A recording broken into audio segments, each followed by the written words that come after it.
Bem-vindos a mais um episódio do podcast Tecer Histórias, onde cada conversa é uma linha que tece nossas vidas.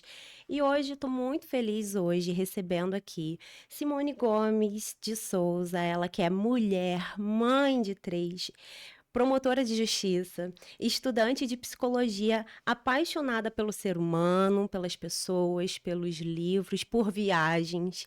E eu estou numa felicidade enorme de te receber aqui. Muito obrigada pela disponibilidade de tempo, de energia, de presença. Eu agradeço mesmo. Priscila, quem agradece sou eu, né? Eu sou um pouquinho de tudo isso e nada disso ao mesmo tempo. Acho que quando a gente se define é uma coisa tão complexa, né? Mas eu sou um pouquinho de tudo isso e o que me mantém vicejando, né? O que me mantém feliz é exatamente ser essa construção, né? Achei tão bonito o nome do podcast por conta do tecer, né? O que é tecer? O que é tecer um ser humano? É a gente se construir, é esse tecer de eh, unir partes, né? Unir retalhos, desfazer partes, essa capacidade que a gente tem de ir conduzindo a linha da nossa vida e às vezes tendo que desfazer. Isso é tão bonito, esse fluxo. E a gente imaginar que a gente é sempre um ser em construção. Eu acho que o ser humano é não necessariamente nessa ordem, né? Eu sou um pouco de tudo isso, mas não necessariamente nessa ordem. Tem hora que eu sou mais uma coisa, mais outra. E eu acho que o que faz o ser humano e a mulher ser integral, né, integralizada, é exatamente a capacidade que a gente tem de reconhecer que, embora a gente seja um ser só, a gente é feito de muitas partes, de muitos papéis, de muitos personagens, e eles atuam em momentos diferentes. Porque se a gente se resumir a um só, a gente se diminui muito e a nossa caixinha fica muito pequenininha e a gente não foi feito para viver em caixinha, né? Sim. Então, obrigada pela oportunidade de falar de mim e de coisas tão importantes, né? Você separou temas que são temas bem complexos, portanto, não tem respostas simples, são polêmicos, portanto, eu acho que é bom deixar claro aqui eu sempre faço isso, né? Qual é o meu lugar de fala, porque certamente as minhas falas estarão atravessadas pela minha história, pelos meus valores, pelos meus conceitos, pelas experiências que eu vivi na minha vida pessoal e profissional. Então, qualquer fala minha, ela vai estar lotada disso, recheada disso. Então, assim, se para alguém parecer julgamento, lide com isso, vai para terapia. Não estou julgando ninguém, estou falando de um lugar de fala absolutamente privilegiado, né? Os temas que você me trouxe são temas que me são afetos, não só pela minha experiência de vida, mas também pela experiência profissional. Então, quando eu falar com muita segurança de alguma coisa, é porque é realmente o que eu penso e o que eu sinto. Mas não é a verdade. Absoluta. Não é, porque não existe verdade Uhum. absoluta. Então, assim, é o meu pensamento como mulher, branca, hétero, é, profissional bem-sucedida, com mais de 50 anos, já falo logo, vou fazer 55. Então, assim, isso tudo carrega a minha fala de algumas coisas. Sim. que não são verdade absoluta, são pensamentos e palavras. Mas quando você fala, até me faz pensar que é exatamente isso que você disse lá no início. E é o nosso slogan aqui: cada conversa é uma linha que tece nossas vidas. Então, trazer pessoas múltiplas para poder enriquecer esse conteúdo, essa conversa, que é também de cunho social, né? Porque a gente vai contribuindo com a nossa pitada de vivência e cada uma tem a sua. E eu me sinto muito feliz e honrada mesmo pela sua presença aqui hoje. Tenho certeza que vai contribuir muito. E hoje nós vamos falar sobre família, justiça, sociedade e como educamos para um futuro mais justo e consciente. Esse é o nosso tema. Então, muito obrigada. Começa falando um pouquinho de você, né? Eu acho também curioso como você é uma pessoa que não para agora estudando psicologia. Conta um pouquinho. Bom, fala um pouquinho de mim, tá. Vamos fazer linha do tempo. Eu gosto da linha do tempo, porque a linha do tempo ela é fácil, né? Eu nasci em 70, em Niterói, uma família de classe média, mãe bancária, pai administrador de empresas, mais funcionário público. Cresci em Minas, numa cidade de interior, o que me fez optar mais tarde por viver numa cidade, criar meus filhos numa cidade do interior, né? Então, essa vivência infantil que foi tão boa, eu também desejei para os meus filhos. Estudei numa escola católica, de uma família católica. Briguei com o Papai do Céu, com Deus, aos 16 anos, para me reconciliar anos depois. Então, assim, existe uma complexidade nisso tudo. Quando eu tive que escolher, né? Porque tem isso, a sociedade exige da gente que a gente tenha momentos decisórios na vida. Então, eu tive que escolher lá, vai fazer o vestibular, vai fazer vestibular para quê? E eu tinha alguns desejos, né? E fiz teste, a minha escola tinha teste vocacional, enfim. Eu tinha 4 opções: psicologia, pedagogia, jornalismo e direito. Quando eu cheguei com a resposta do teste em casa, a minha mãe, muito prática e hoje eu reputo muito sábia, virou para mim e falou assim: minha filha, você quer ser uma mulher independente logo? Você quer ter autonomia financeira logo? Faça direito. Era de fato um momento em que as carreiras públicas, principalmente, pagavam bem. E ela falou uma coisa para mim que aí vem a sabedoria da mãe que enxerga o seu filho, que vê o seu filho. Ela virou para mim e falou: você adora ler, você adora estudar. Fazer uma faculdade de direito e depois estudar para fazer provas, para você não será sacrifício algum e você vai alcançar essa meta de ser autônoma e independente mais rápido do que optando pelas outras. Mas sempre ficou em mim. Eu fiz direito, 4 anos, advoguei 4 anos depois passei no concurso. Então, com 28 anos, eu tinha atingido a minha meta profissional. Eu digo que eu atingi os 28 e continuo mantendo. Estou no período de manutenção desde os 28, né? Porque assim, eu concretizei o meu sonho de ser promotora de justiça. Todo mundo fala: seu sonho era ser promotora de justiça? Sim, o meu sonho era ser promotora de justiça. E existe razão para isso também, né? Então, aproveitando essa minha habilidade, que era gostar de estudar, aproveitando a praticidade da minha mãe, eu fui por esse caminho. Eu escolhi o caminho certo. Eu sou absolutamente feliz e realizada, não só com a função que eu tenho, né, a possibilidade de contribuir de alguma forma com a sociedade, enfim. Sou feliz com a remuneração que tenho. Já poderia me aposentar, já quase me aposentei, não vou fazer isso nesse momento, porque eu percebi que eu ainda tenho muito para dar. Mas eu guardei. Em algum momento atrás eu também iniciei pedagogia, aí eu descobri que não era isso que eu queria, parei, fiz 1 ano, parei.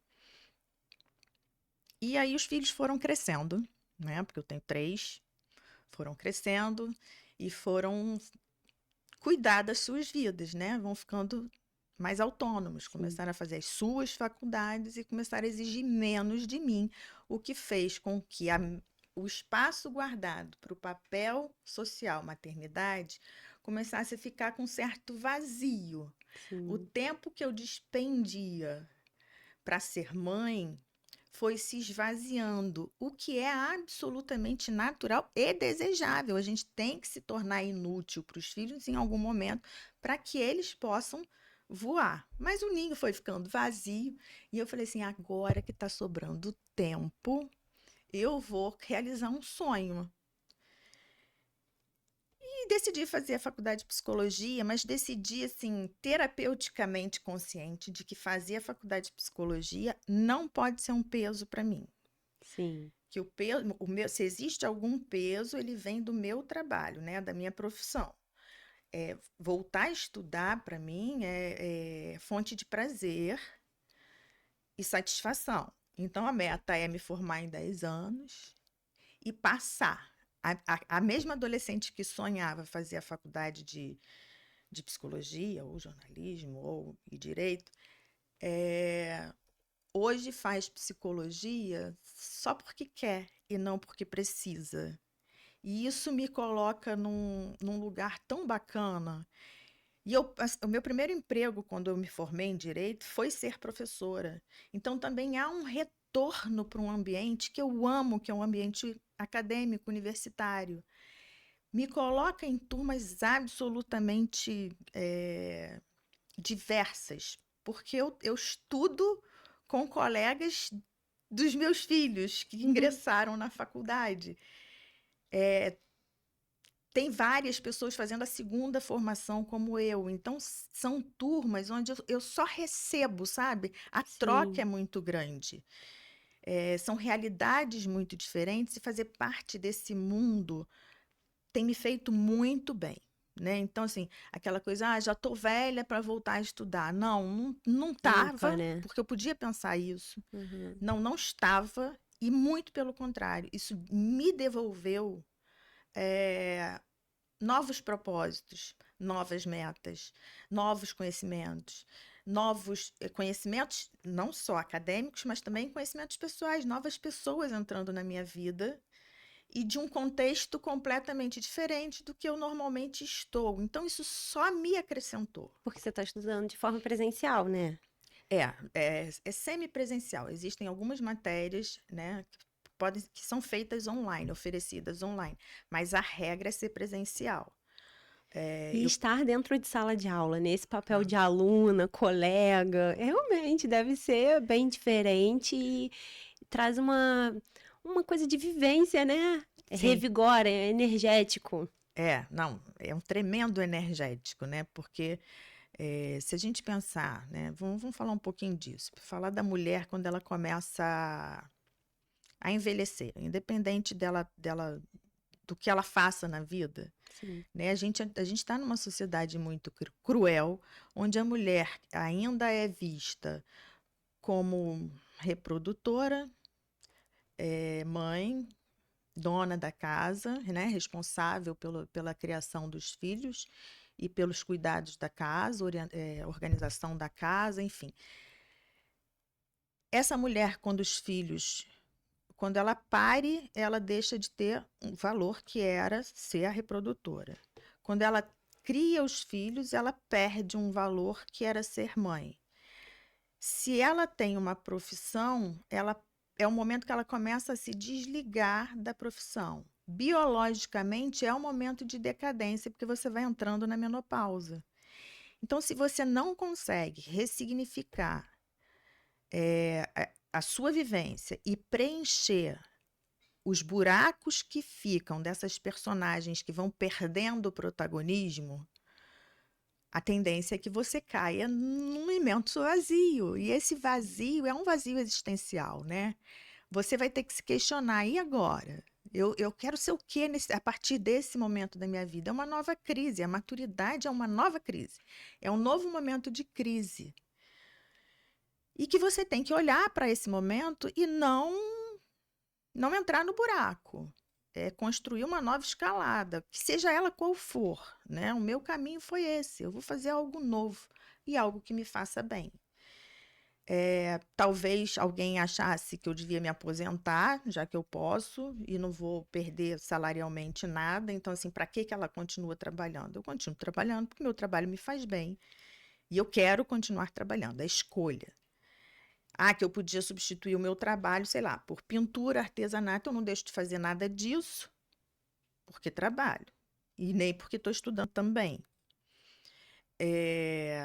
Poderiam dizer que eu podia ir para academia. Eu odeio academia. Então, assim, eu já ouvi, vai para academia malhar. Tem gente que vai correr, tem gente que vai pedalar, né? Não sei, mas não era isso que me preencheria. Então, você se conhecer e saber que no momento de crise você está ressignificando, reconstruindo, realinhando o seu eu, né? O que é essa pessoa quando busca algo novo, quando busca um novo propósito, um novo caminho, o que faz sentido para essa pessoa? Porque a sociedade nos diz tantas coisas que a gente deve ser, o que deve fazer e principalmente quando fazer, que a gente cai na esparrela de cumprir um papel social e esquecer de você. É. Você não se olhar. Você está cumprindo os papéis, as etapas, quase que de forma mecânica, né? Inconsciente, e quando você percebe. E o pior é chegar nessa crise e olhar para trás e falar assim: mas eu não fiz nada do que eu gostaria de ter feito. Porque você inicia o episódio falando dessa menina que gostava de estudar e tudo mais. Então você tá voltando para um lugar que você gosta. Eu resgatei essa menina. Para um lugar que Quando você eu gosta. voltei lá atrás e vi que aquela menina de 16, 17 anos poderia ter exercido outras profissões, estudado outras coisas, e que estudar é uma fonte de prazer para mim, essa mulher de 50, na época com 52 anos, com 52 anos, olhou para a menina de 17 e falou assim: olha, agora vou fazer o que quero, o que gosto. vamos fazer o que quer e o que gosta, sem estar preocupada em com atender. a autonomia, com a independência, que era a meta dos 17. Sim. Não, isso foi atingido aos 28 e vem sendo mantido, né? Então agora é o momento de voltar, e voltei. E a menina, a adolescente, está muito feliz, inclusive cheia de amigos já adolescentes na turma, jovens, muito jovens, e curtindo muito, assim, ter contato com outros jovens que não sejam os meus filhos, né? Porque também são outras pessoas diferentes, que eu não influenciei em nada e que têm conceitos completamente diferentes. É isso, assim, com relação a mim, eu acho que é isso que eu tenho para dizer. Tá Eu nesse sou uma pessoa... momento bacana de revisitar Agora é um momento desejos. bem bacana. Eu já tive em crise profissional, é um momento de crise. Já tive em crise profissional, achei que no dia seguinte que eu completasse o tempo eu ia largar tudo. Aí, óbvio, né? Vai para terapia e vê que não é isso, também, não precisa largar existe nada. também um peso atrás da sua profissão, né? Que eu imagino que é grande, assim, um peso seu, né? Pessoal, assim, de como é dividir? Hoje você já está muito madura, né? Já tem uma carreira estabelecida. Mas no início eu imagino que devia ser difícil, assim, dividir. Dividir o quê? Essa questão dessa posição que você ocupa. Era muita responsabilidade para você? Não, sempre é. Uhum. Eu tenho questões, assim. Primeiro porque a minha profissão, ela é uma profissão pesada. As profissões, né, as carreiras do judiciário, elas não são mais tipicamente masculinas. Eu ingressei muito jovem, eu sempre tive essa cara, né? Eu tenho 1,5 metro de altura, com a cara redonda, então, assim, aos 28 eu devia parecer 18. Então, assim, até isso, eu tive que me armar de vestir muitas armaduras e estar muito armada no início. E era uma fase que, por exemplo, quando a gente passava no concurso, só para assim, dar uma noção, o dress code, né? Eu precisava vestir terninho ou tailleur, que não deixa de ser o terno masculino transposto para uma mulher. Porque no mundo absolutamente masculino, a gente trajava roupas que significavam o poder naquele ambiente. Isso para mim era extremamente pesado. Extremamente pesado. Era uma menina, uma jovem que gosta até hoje de calça jeans, camiseta, tênis, vestido solto, que tinha, e como estou hoje, porque eu vou trabalhar, que tinha que vestir esse novo personagem, né? Porque é o quê? Não é porque eu quisesse, mas é o que a sociedade espera ver. Então você começa, e é natural isso, a se adaptar e se adequar a um ambiente. Só que você não pode se tornar isso. Esse cuidado, eu acho que porque eu comecei a fazer terapia muito cedo, esse cuidado eu sempre tive de separar a Simone que vai trabalhar, a promotora de justiça. Ela tem uma seriedade, uma rigidez, um linguajar, uma vestimenta que não é a Simone. A Simone não é isso. Eu não sou a minha profissão. Eu sou tantas outras coisas. Preservar essas outras coisas também é muito difícil. Eu acho que a grande dificuldade da mulher que começa a exercer determinados papéis que são associados a papéis de poder, né? Olha o que eu estou falando. Não são papéis de poder, mas são associados pela sociedade, vistos pela sociedade como papéis de poder. A essa mulher começa a ser exigido ainda mais do que é exigido de qualquer mulher, em termos de comportamento, em termos de vivência. E isso vai tornando esses lugares, esses papéis, esses momentos pesados. Para preservar isso, né, eu criei estratégias mesmo, para não levar o trabalho para casa no momento que eu virava mãe, né? Ó, como eu falo, eu virava, porque era mesmo Uma transformação de de papéis. papéis. E eu não podia levar comigo a dureza, a frieza O que você tinha vivenciado, às vezes, numa sala de audiência. da promotora. Eu tinha que entrar com o outro lado meu, não que, olha só como é difícil, não que a promotora que fica lá sentada com aquela cara rígida, com uma cara de samambaia, para não mostrar o que está pensando, não estivesse ali com a sensibilidade que lhe é própria, porque eu não abro mão disso em lugar nenhum. Mas ali não era o lugar de demonstrar fragilidade.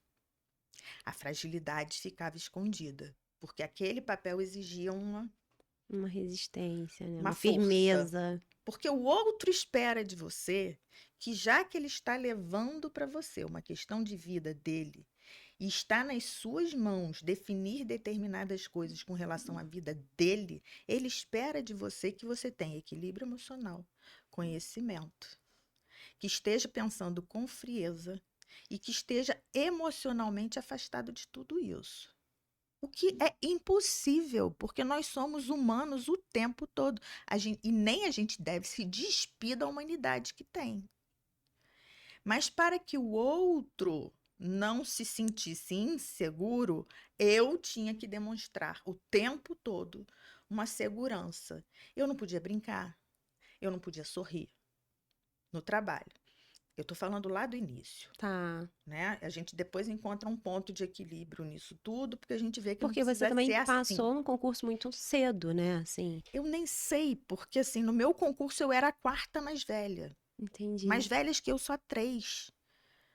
A regra era passar com 23, 24 anos. E eu passei com 28. Entendi. Era sair da faculdade e passar. Sim. Então, assim, eu nem era jovem, mas era jovem. Era uma Sim. menina. E exigido de mim umas fortalezas. E eu fui trabalhar logo com infância e juventude, na Baixada, eram questões sempre muito pesadas. Eu ainda não era mãe. Eu acho que a maternidade depois me dá uma visão melhor de todas as coisas. Sempre falo, eu não fui mãe cedo, por opção. Aliás, mulheres, por favor, não estou dizendo que está certo nem que está errado. mas não sonhem ser mães. Mãe é consequência de uma série de outras coisas. Mãe é desejo, mãe é querer. Você vai exercer o papel da maternidade muito. Nunca foi, ao meu lugar de fala, nunca foi um sonho meu. Não passou pela cabeça da Simone até 29 anos. Ah, eu quero ser mãe. Nunca. Eu nunca falei isso. Nunca. Eu queria estudar, ser uma boa profissional, independente e autônoma.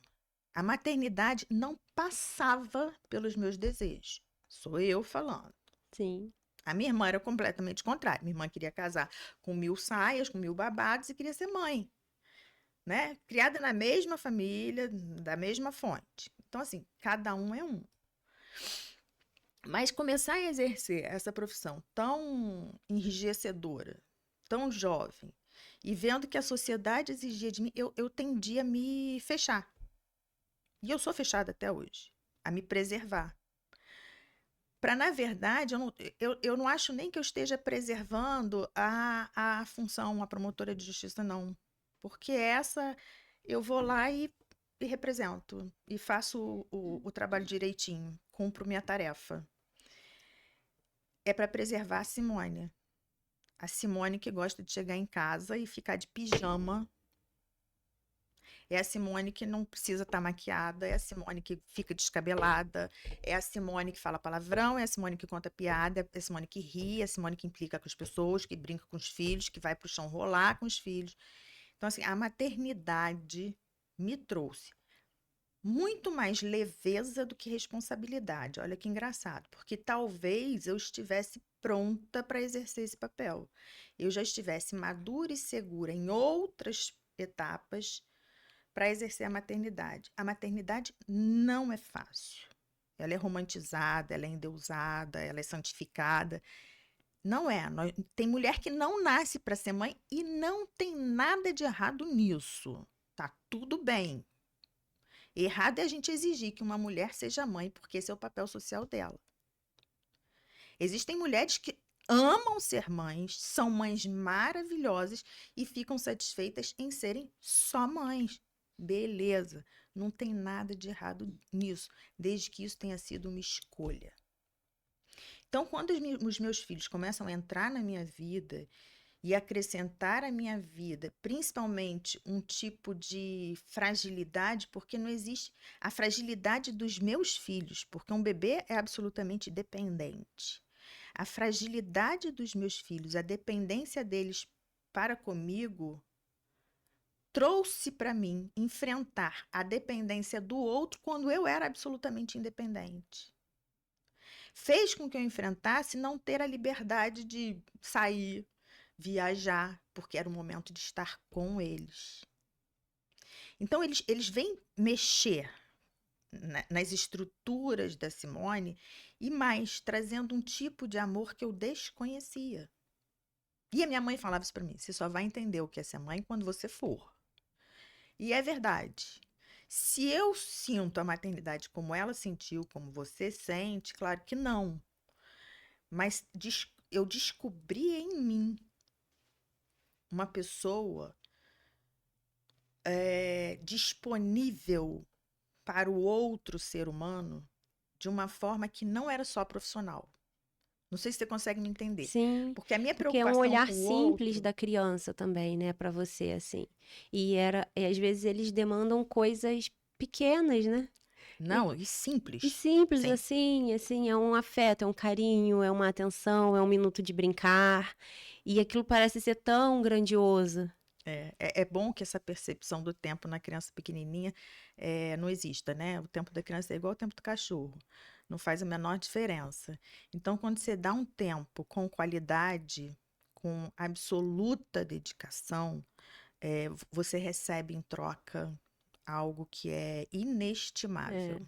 Esses dias na escola do Miguel, teve uma atividade onde as mães, agora, né, na semana de Dia das Mães, as mães foram na escola para fazer uma contação de historinha. E aí eu falei, vou contar essa historinha e vou fazer um bonequinho de trigo, esse de bexiga. Não sei se você já Uhum, viu, bota já? trigo dentro. Aí eu passei, cheguei, trabalhando, cheguei, e fui fazer aquilo à noite com ele, com o Arthur, com o marido, todo mundo junto fazendo. Aí, ok, fizemos, colocamos lá. Chegou de manhã, ele acordou e falou assim: Ai, mãe, eu nem lembrava mais o que eu tinha feito, mas ele, mãe, muito obrigada por tudo que você fez.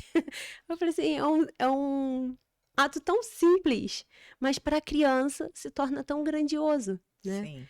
Então a criança traz a gente para esse lugar de serviço assim simples, né? Que você não tá em outro papel, né? É assim, a minha preocupação com o outro, né?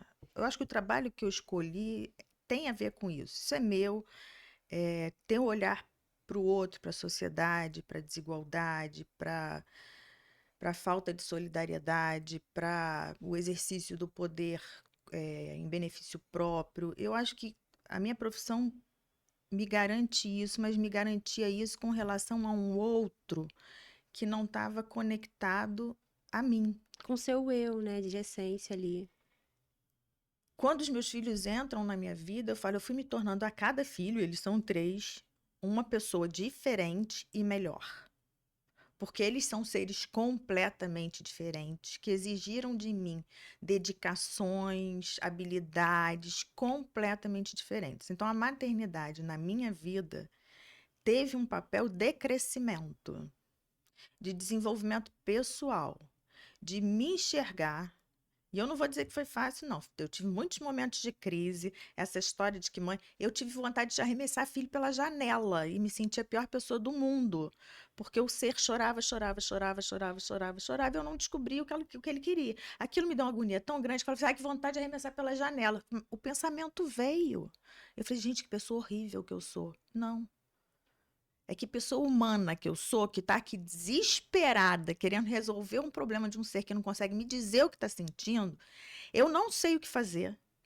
Eu estou perdendo o meu norte e eu tive um pensamento intrusivo negativo. E a gente se pune, né? Porque tem outra. A maternidade também traz isso pra gente. Eu digo que toda mãe Não é culpa. não pode ver uma culpa voando que pega. Aí passou outra voando, pega. E vai trazendo tudo para si. A mulher mãe, isso, sei lá, multiplica várias vezes, né? A mulher faz isso e a mulher mãe faz isso. Então, assim, a maternidade, para mim, foi. Os meus filhos trouxeram isso. A minha estratégia, e assim, eu ensino porque se alguém tiver dificuldade de separar os mundos, né? É uma brincadeira, mas é de verdade. Eu visualizava, porque eu moro no Cônego. Quando eu saía do centro, do trabalho, pegava as crianças na escola, quando eu passava na Via Expressa, eu imaginava, visualizava um portal. Assim, aqui ficou para trás a promotora. Quem está indo para casa agora é a mãe. Eu não levava trabalho para casa. Eu não falava, e não falo, não tenho o hábito de falar do meu trabalho. Não falava do meu trabalho em casa.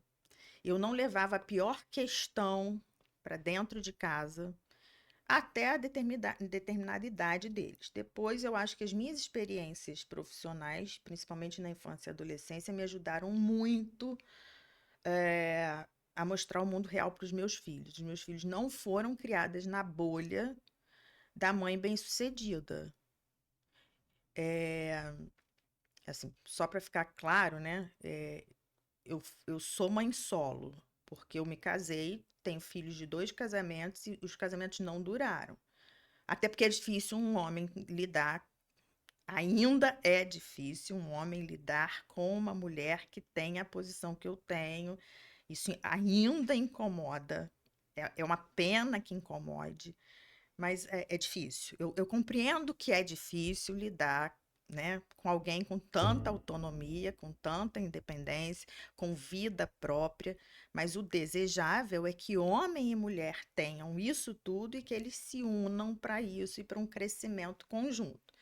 Mas a gente ainda tem que superar muitas fases e a gente tem que criar os nossos filhos para não verem isso como um problema ou um empecilho. Então, assim, o exercício da maternidade, para mim, além de tudo, foi muito solitário. Porque eu moro em Friburgo sem família, minha família é de Niterói. Eu vim para cá só com os meus filhos. e construir a minha vida sozinha. Então, assim, quando as pessoas. Isso é verdade, assim, vamos repetir essa frase, porque ela tem que ser repetida. Para criar uma criança é preciso uma aldeia. É preciso uma aldeia. É preciso que uma mulher tenha uma rede de apoio. Família, amigos, sociedade, igreja, grupos que pertencem, escola. Tudo isso vem como uma rede de apoio. A minha rede de apoio era a escola. Era o que eu contava. Era eu e a escola. Isso também foi muito difícil. Numa sociedade machista, porque Friburgo, né? A gente está falando de Friburgo, a gente está em Friburgo, né? Quem não estiver em Friburgo assistindo, Friburgo, interior do estado do Rio de Janeiro, cerca de 200 mil habitantes, uma cidade ainda muito machista, não via essa mulher com bons olhos. E aí vamos lá falar de mulheres com mulheres, Marisa? Mulheres também não veem mulheres nesse lugar com bons olhos. Então eu não tinha um grupo de amigos, porque colega de profissão não é amigo. Mulheres não queriam uma mulher separada, com 3 filhos, criando filhos sozinha, como amiga. Porque vê, sabe-se lá de que forma vê. Então foi um exercício solitário, sem a aldeia, de uma maternidade. Então foi outro momento que exigiu muito de mim. Muito.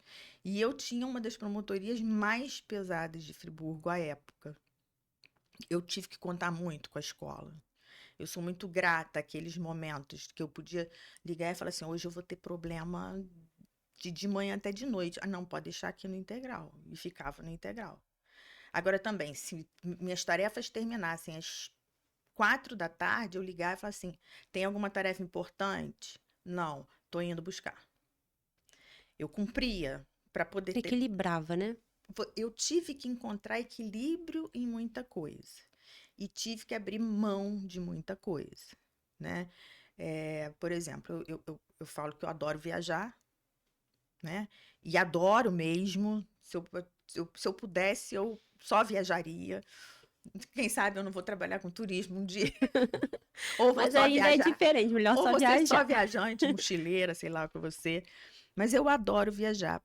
E talvez o adorar viajar não só porque eu sou curiosa, né, com cultura, com comida, enfim, com arte, para mim viajar é me preencher de novidade. Isso Conhecer mesmo, é né? instigante para mim, Sim. né? É muito bom. Mas viajar para mim ele tem uma associação com liberdade. Tá num lugar longe de onde eu não posso fazer determinadas coisas. Eu não posso me vestir de determinadas coisas sem ser de determinado jeito, sem ser olhada com crítica. Então eu viajo, eu boto, sei lá, boto um moletom, um tênis e saio andando igual uma doida, paro para comer o que eu quiser, na hora que eu quiser. Se eu quiser tomar um vinho no café da manhã, eu tomo sem ninguém falar absolutamente nada a respeito. E não vou ser olhada com julgamento ou crítica. Porque existem papéis que te colocam na berlinda, é no paredão. E ai de você, se você não preencher os requisitos sociais que são exigidos para que você preencha Uma o estereótipo. expectativa, né? É um estereótipo. Sim. E quando você fala disso, até entrando no nosso primeiro bloco, a gente já falou bastante, A gente vai misturar tudo, né? já tá, ficou ótimo, tá ótima a conversa, tô adorando. Mas é o que eu falava pra você. Teve uma vez que você conversando, a gente conversando, e você falou comigo: Ah, Priscila, a gente só tem que ter cuidado com o machismo, porque a gente tá só substituindo a figura do homem para a figura da mulher empoderada. Explica melhor o que é isso, esse Um pensamento. dos temas é empoderamento feminino, né? É. Eu lembro da gente, porque a gente teve um contato, eu vou contar, né? A gente teve um contato muito bacana na pandemia, porque a pandemia nos permitiu novidades também, né? Eu montei na época uma página que hoje não dou conta nem de alimentar, imagina, mas a pandemia colocou a gente em casa e sobrou um pouco de tempo. Eu montei uma página e eu tive a ideia de fazer lives, porque era moda fazer live, nas minhas férias do trabalho, entrevistando durante 30 dias 30 mulheres, 30 amigas. E eu sei que aquilo meio que trouxe para dentro daquela página no Instagram eh, pessoas muito diversas. E aí surgiu a ideia de fazer a leitura de um livro que eu acho que toda mulher precisa ler, que é Mulheres que Correm com os Lobos, da Clarice Píncola Estes. É um livro pesado, denso, que, né, é psicanalítico. Através dos contos, a gente vai tendo um monte de estruturas da gente mexidas. E a gente fez a leitura conjunta, né? Foi, foi uma oportunidade maravilhosa de troca. E a Priscila estava no grupo que iniciou a leitura do livro. E aí a gente se conheceu, né? Aí, vamos lá, me perdi. Aí, mas eu acho que essa Ah, conversa mesmo foi em uma viagem com ela lá. Essa é. fala foi. Mas E aí também é outro a grupo, gente já mas estava começou trocando. dali esse vínculo. Mas aí você falou pra mim assim: Priscila, a gente conversando sobre temas, É né, da empoderamento. sociedade, empoderamento. E aí você falou assim: o único cuidado que a gente tem que ter, e aí isso marcou, e por isso que eu botei esse bloco. E você falou assim: o único cuidado que a gente tem que ter é em não trocar a figura do homem por uma figura de uma mulher empoderada, né? Se é que a gente pode dizer assim. Mas eu entendi dessa forma. E aí eu queria que você explicasse um pouco mais o que seria isso, seria trocar essa figura do homem por essa mulher. Eu tenho problemas com determinados modismos e conceitos, né? Então, assim, eh, o que é empoderar, né? O que é empoderamento feminino? Talvez a minha fala venha muito disso. O que é uma mulher empoderada, né? Primeiro que eu não me vejo como uma mulher empoderada, eu me vejo como uma mulher absolutamente frágil, que exerce os papéis que tem que exercer, muitas vezes com muito, exigindo muito de mim.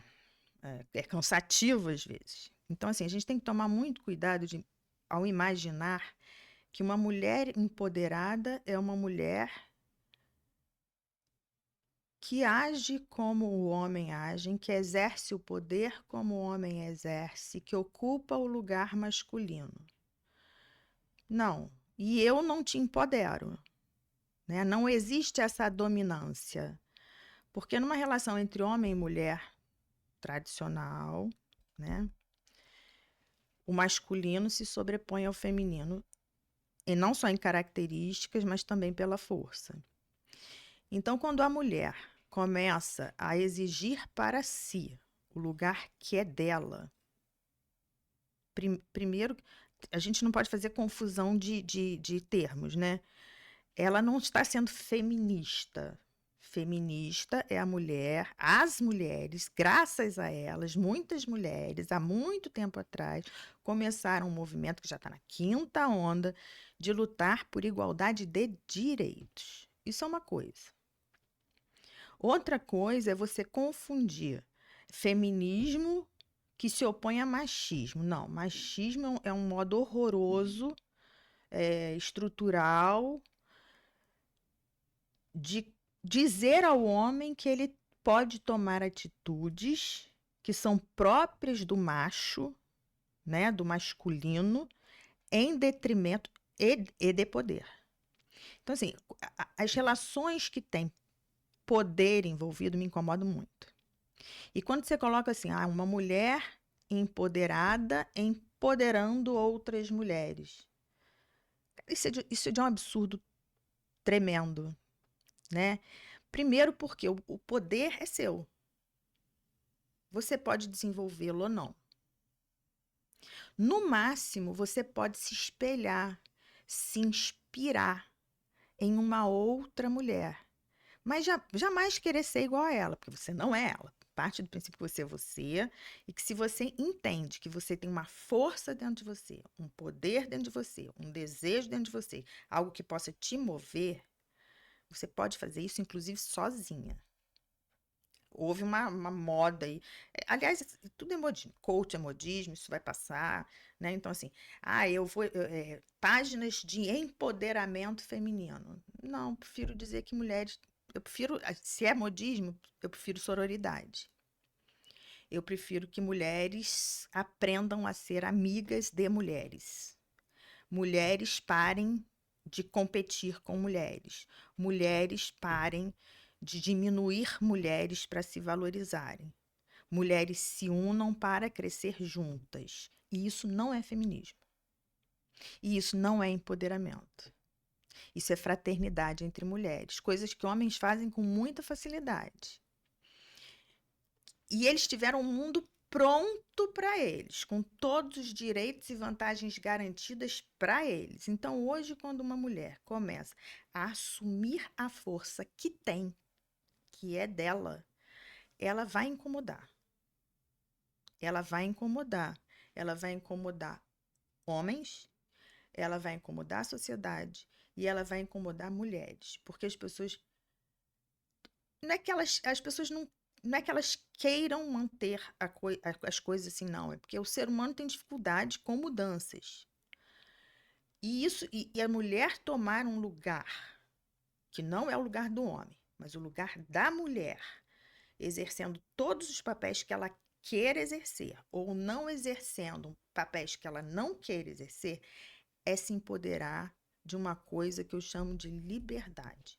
E liberdade não é fazer o que quer. Liberdade é poder fazer escolha consciente. Então, assim, quando uma mulher escolhe exercer qualquer profissão, qualquer uma, é uma escolha dela, porque ali ela será feliz. Mas ela pode estar indo contra um status quo, que é um mundo de homens. Ela vai enfrentar dificuldades, ela vai enfrentar julgamentos e vai exigir dela força, mas vai exigir dela força feminina. A mulher não pode entrar em espaços coletivos, espaços onde existe o feminino e o masculino, sendo masculina. Até porque, assim, eu acredito que qualquer ser humano tem o feminino e o masculino dentro de si. E o masculino e o feminino, quando eu falo isso, eu estou falando energeticamente, né? E Jung coloca isso muito claro. A gente tem ânimos e ânima. O ânimo está muito ligado às características que são pela sociedade atribuídas ao masculino. A ânima ao feminino. Todo ser humano tem os dois. E o ideal é a gente integralizar os dois e encontrar o equilíbrio e saber usar nos momentos certos essas habilidades e qualidades, características. Então, o que eu coloco sempre é o seguinte: a mulher tem que poder escolher, tem que ter as suas escolhas respeitadas, sem ser julgada, sem ser diminuída porque ela está querendo fazer algo que é diferente. Porque é exatamente quando alguém, homem ou mulher, tenta quebrar um paradigma, quebrar uma crença, quebrar uma prática social e fazer diferente, de forma consciente e de forma tranquila, eu não estou falando em revolução, eu estou falando em transformação. Transformação é lenta, é conquistada, é difícil. Então, passar pelo processo de transformação vai ser sempre difícil. E o mundo está muito dividido ainda, e infelizmente, entre João e Maria, entre rosa e azul, entre certo e errado. Enquanto a gente viver num mundo que é só isso, e a gente não enxergar que esse mundo é muito mais, a gente vai viver em fontes de sofrimento permanente. Porque existe um olhar mais amplo, né? Que às vezes excede a nossa vivência, a nossa bolha, a nossa experiência. E às vezes esse olhar não é vivenciado. E aí vem um professor de tudo que a gente falava, né? Querer ensinar através de uma visão, às vezes, muito reduzida, né? Do certo e do errado. E às vezes pega uma pessoa mais fragilidade, um momento de fragilidade. E isso realmente mexe, né? Então, ter esse cuidado, ter esse olhar atento a esse momento de tantas mudanças, né? E o que você falou é isso, o olhar, né? Porque o olhar ânima, o olhar feminino é diverso do olhar masculino. Então, quando você entra em espaços coletivos e você começa a dividir esses espaços com o feminino e o masculino, né? Eu não gosto de falar homem e mulher porque é biológico, com o feminino e o masculino presentes, o ganho e a troca é sempre muito grande. Muito grande, porque a tendência do masculino é olhar as situações de um modo e a tendência do feminino de outro. São nuances diferentes que, se unidas, somadas, têm um poder criativo muito maior. Por isso que eu sempre falo, seja uma mulher dona de si, seja uma mulher que tem ciência do seu poder, lute pelos seus espaços, mas não se confunda com um homem. Não haja como homem, porque não é para ser, e na disputa a mulher vai sair perdendo.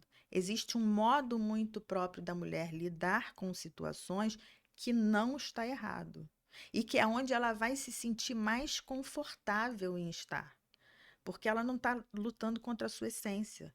Quando você consegue exercer suas tarefas que exigem de você, vou repetir, não gosto da palavra, né? Poder, força, eu não gosto. Mas exigem de você isso quando você entra com delicadeza, sabedoria, paciência, calmaria. Olha que as palavras que eu estou usando não denotam submissão. Mas é não entrar na briga, não entrar no embate.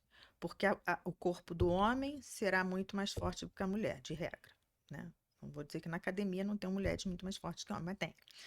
Mas a regra é essa. A voz do homem será mais potente do que a da mulher. Por isso que a mulher é interrompida quando está falando algo que desagrada o homem e basta ele levantar o tom de voz. Isso é uma forma de mostrar o quê? Eu sou mais forte que você. Você se coloca no seu lugar. Você abaixa aí, porque o meu lugar é esse. Você não precisa nem se abaixar e nem se igualar. A mulher tem um poder imenso, que é isso que você está fazendo comigo. Silenciosamente, olhe dentro dos olhos.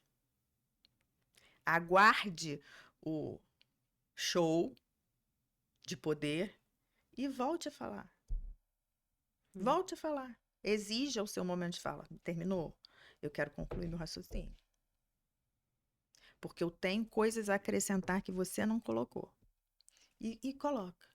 Mas sempre com o feminino. Não é abrir mão disso, não. É difícil. Mas se a gente não fizer isso, a gente vira outra coisa, que não é uma mulher ocupando seus espaços. Então, assim, eu tenho muitas questões com a palavra empoderamento. Eu não te ensino a ter poder. E eu não quero que você seja eu. Eu sou eu.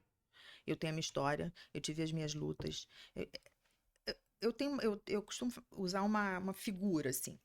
Quem faz tapeçaria sabe que uma das piores técnicas de tapeçaria é o arraiolo, porque ele demanda pontos diversos e muitas vezes você fura os seus dedos. Para você fazer um tapete de arraiolo, são dias e dias, se não meses e meses. Então, para você construir esse tapete, é igual construir a sua vida. Vai errar, vai acertar, vai ter que desfazer, fazer. E vai furar o dedinho, vai criar calinho, vai ter que curar o calinho. E é aí que a gente vai crescendo. É aí que a gente vai ganhando força.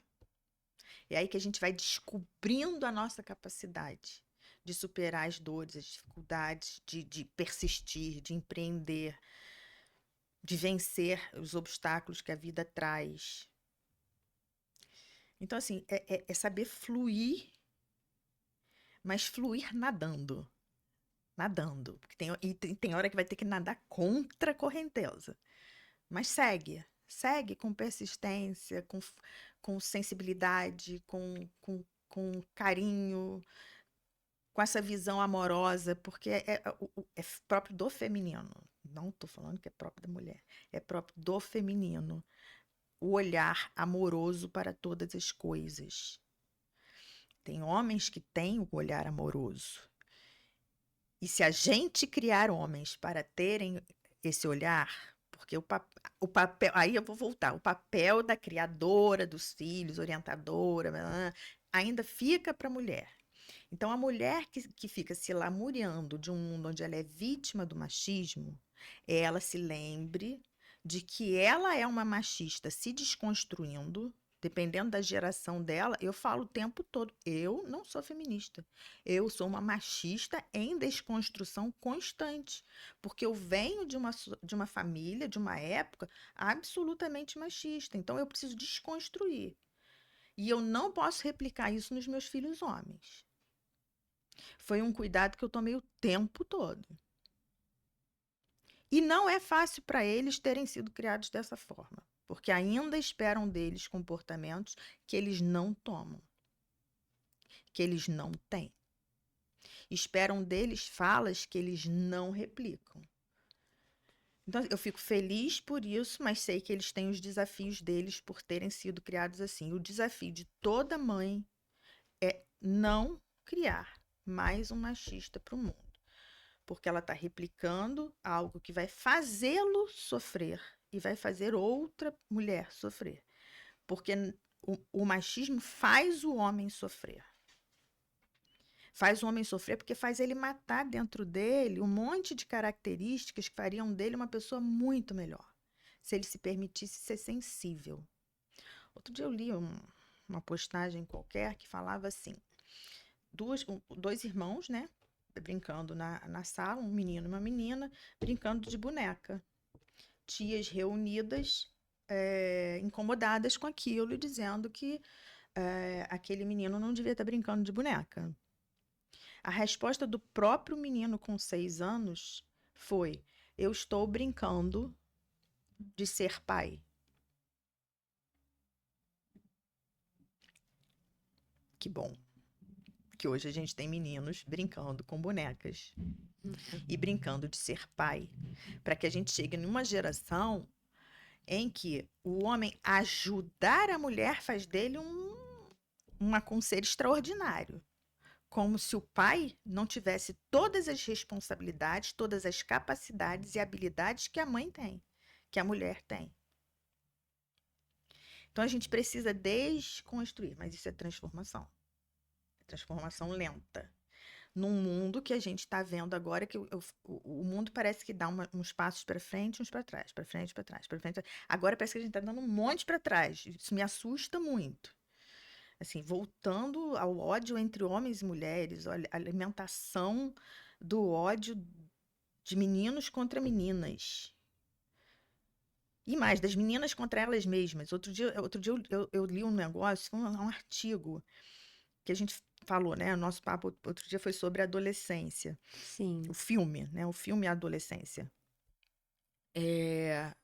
Eu não me lembro se foi uma socióloga, uma psicóloga, analisando, né? Falando, e se a adolescência fosse sobre uma menina nas redes sociais? Qual seria o pano de fundo? Certamente seria uma menina deprimida, bulímica, que comete suicídio. Porque é isso, se no mundo dos meninos eles estão sendo cooptados para um mundo pernicioso de se autoprotegerem odiando mulheres, as meninas estão aprendendo a se auto-odiar. Num mundo que exige delas perfeição, que exige delas um aspecto físico que elas não têm, um mundo de influencers adolescentes, primeiro que influencer e adolescente não devia combinar, né? Porque um adolescente é um ser absolutamente em formação, no momento, na pior crise, esse ser não pode influenciar ninguém. Por si só já não devia existir, mas está aí, está lotado. Construindo, né? Construindo. Ele está em construção. Isso. Quem é ele para influenciar a construção do outro, né?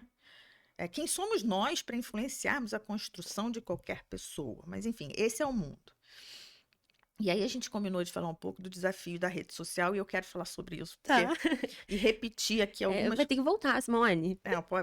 Quando eu falei, sou tímida, tenho dificuldade para falar, mas depois começa, né, não para.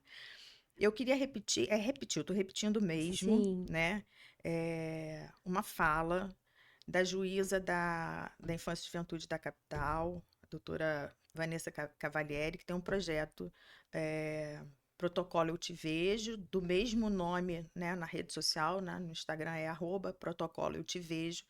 Ela, quando faz as palestras e faz os treinamentos, e principalmente nas palestras com os pais, ela tem uma fala que eu acho fantástica. Ela pede aos pais para imaginar. Imagine que seu filho de 14, 15, 16 anos chega para você e pede para ir a uma festa. E aí você fica interessado em saber que festa é essa, que pessoas frequentam essa festa, que tipo de coisas ele vai ouvir nessa festa, porque você está exercendo o seu papel de cuidado e de responsabilidade com aquele ser que está sob sua responsabilidade. E esse adolescente responde para você que nessa festa estarão presentes traficantes, vendedores de órgão, pedófilos, que as músicas serão absolutamente inadequadas, que as conversas versarão sobre ódio e que ele lá sofrerá bullying o tempo todo. Você, pai e mãe, iam responder sim ou não para ele ir para essa festa? Com certeza não, né? É o que vem na cabeça de qualquer um quando colocado nessa situação. Aí sabe o que ela faz? Eu vou repetir. Pois é, seus filhos já estão nessa festa o tempo todo, se vocês permitirem que ele frequente esse ambiente.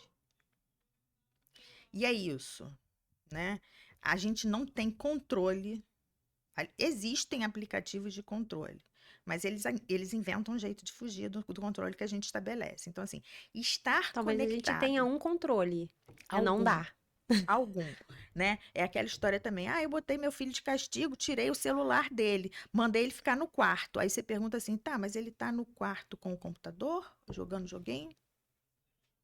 Ah, tá. Ele tá com acesso a tudo. Inclusive conversando nos piores chats, que são chats conectados a joguinho. Então, você não puniu, você não educou, você não.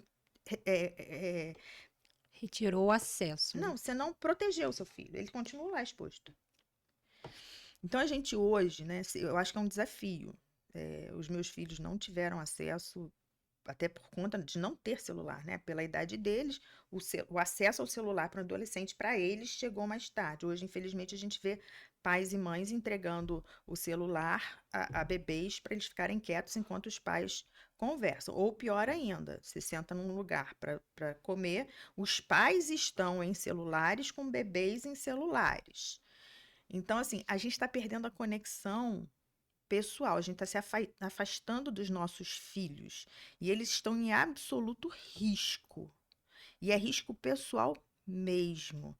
Então, assim, eu daria 3 sugestões, assim, Encerrar. para eu deixar Uhum. aqui para os pais e mães que assistiram à adolescência, que não conhecem o linguajar da rede, que não conhecem os riscos, aprendam sobre isso, fiquem ligados nisso. O assunto está em voga porque ele é muito importante e os pais não conseguem acompanhar. Não acontece. Recomendo assistir a adolescência, recomendo seguir o protocolo Eu Te Vejo, recomendo seguir Delegada Sheila. Só dicas de como proteger seus filhos, os riscos que estão submetidos, e ela conta as histórias que são reais. Então, assim, não é ficção, não é achismo, ela é muito capacitada para isso, também faz palestras em escolas. E com relação ao uso da tela precocemente, eu recomendaria que as pessoas seguissem o pediatra Daniel Becker, né, no @pediatriaintegralbr. Acho que é isso. Mas se botar Daniel Becker, vai achar a página. Ele fala muito sobre o desenvolvimento de crianças e adolescentes e os prejuízos que esse mundo da tela né, de permitir que o desenvolvimento de uma criança aconteça sentado diante de uma tela, distraído por uma tela, os riscos no desenvolvimento pessoal, neurofísico. Então, assim, é só aprendizado que eu acho que todos os pais precisam ter. Quem hoje quer exercer paternidade e maternidade com responsabilidade precisa ter conhecimento e consciência de que os filhos estão expostos a risco o tempo todo, em especial aqui. Esse é um lugar que a gente precisa olhar. Conhecer. Muito. Olhar, conhecer, ser firme nessa hora também. Não de vai ser negar, fácil, não. Né? Porque todos os meus amigos têm, aí você vai ter que dizer, mas você não é seu amigo, eu não sou a mãe do seu amigo. E entender que às vezes a sua educação e a sua criação realmente não vai seguir esse caminho comum. Não, e talvez ali na frente eles te agradeçam, como tantas vezes a gente agradece os pais da gente porque deram uma freada na gente lá atrás, né? Porque os estudos sobre os malefícios estão iniciando agora. Pode ser que a gente só tenha os resultados desses estudos daqui a 10, 15 anos, mas aí uma geração já foi afetada por isso. Hoje os adolescentes já não conseguem mais ler rostos, porque eles conversam escrevendo e com figurinhas. Então, assim, a expressão facial de um colega já não diz mais nada para o outro, porque já não existe mais a conversa olho no olho, a presença. Eles vão para os... Não é à toa a proibição nas escolas, eles estavam usando dentro da sala de aula e nos intervalos. Eles conversavam entre si pelo telefone ou fuçando rede social e só mostrando para o outro. E como socializar dessa forma, né? Então não tem troca. É um lugar que a gente precisa olhar. Né? Isso aqui que a gente está fazendo. Sim. Ficar de frente. Tá gravado, mas a outro, gente está aqui. ouvindo, estar presente. Isso. Né? Tá sendo gravado e talvez a gente tenha ficado à vontade exatamente porque a gente se fez presente uma para outra. A gente está se olhando, a gente está trocando, a gente está se ouvindo. Isso está sendo perdido na era digital. É um lugar muito urgente. Eu, às vezes, sinto falta do analógico. É o que eu falo, assim, não existe... Até que existe, né? Muita gente querendo ensinar muitas coisas na internet, mas depois vou pegar todas as referências que você deixou e também vou replicar, porque também são boas referências de pessoas que estão habilitadas para falar sobre, mas eu como mãe, eu digo assim que o caminho é da gentileza, mas também da firmeza, porque as pessoas estão esquecendo dessa segunda parte. Não é só educar com gentileza, é ser firme quando tem que ser firme. Posso usar mais um minuto? Pode. Pai e mãe é papel chato e difícil de ser exercido. Tem muita gente querendo ser amigo de filho. Você não é amigo de filho, você é pai e mãe de filho. Não inverta os papéis. Exerce o papel que é seu e que é extremamente importante, de construção de um ser que vem para você, que você concebeu a vida e que é responsabilidade sua. Muito obrigada, Simone, por estar aqui comigo, trocando. A gente precisa marcar outro, ó. Ficou muita coisa que a gente quer falar ainda. Obrigada mesmo, tá? Pela contribuição. Obrigada você que ficou aqui assistindo o nosso episódio. E a gente sempre fala que aqui, cada conversa é uma linha que tece nossas vidas. Até o próximo episódio. Tchau, tchau.